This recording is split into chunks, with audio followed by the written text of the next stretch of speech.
ప్రశాంత్ నీల్ దర్శకత్వంలో ప్రభాస్ హీరోగా నటించిన సలార్ 2 భాగాలుగా రూపొందుతున్న విషయం తెలిసిందే.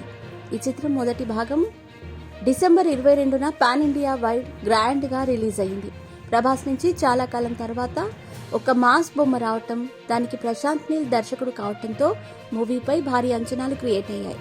దీంతో బాక్సాఫీస్ వద్ద మూవీకి భారీ ఓపెనింగ్స్ వచ్చాయి. సలార్ కలెక్షన్స్ ని చూసి బాలీవుడ్ కి మళ్లీ టెన్షన్ పట్టుకుంది. ఈ చిత్రం వరల్డ్ వైడ్ గా 178 కోట్ల గ్రాస్ ని అందుకుందని నిర్మాతలు తెలియజేశారు మొదటి రోజే.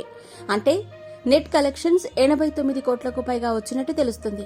కాగా ఈ ఏడాది బాలీవుడ్ నుంచి వచ్చిన షారుఖ్ ఖాన్, రణ్బీర్ కపూర్ సినిమాలు ఇండియా వైడ్ గా భారీ ఓపెనింగ్స్ సాధించాయి. పఠాన్ 106 కోట్ల గ్రాస్, అలాగే జవాన్ 129 కోట్ల గ్రాస్, యానిమల్ 116 కోట్ల గ్రాస్ ని అందుకున్నాయి. అయితే ఇప్పుడు Prabhas movie Salaar Bollywood stars సినిమాల మించి కలెక్షన్స్ అందుకొని సంచలనం సృష్టిస్తోంది.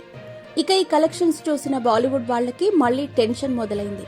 మొన్నటి వరకు బాలీవుడ్ ఇండస్ట్రీ హిట్ లిస్ట్ లో బాహుబలి 2నే మొదటి స్థానంలో ఉంది. ఏడాది షారుఖ్ ఖాన్ పఠాన్ సినిమాతో ఆ ప్లేస్ ని స్వాధీనం చేసుకున్నారు.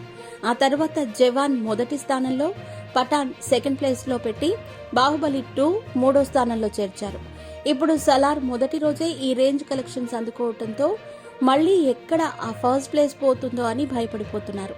మరి ప్రభాస్ సలార్తో ఏం చేస్తారో చూడాలి మరి.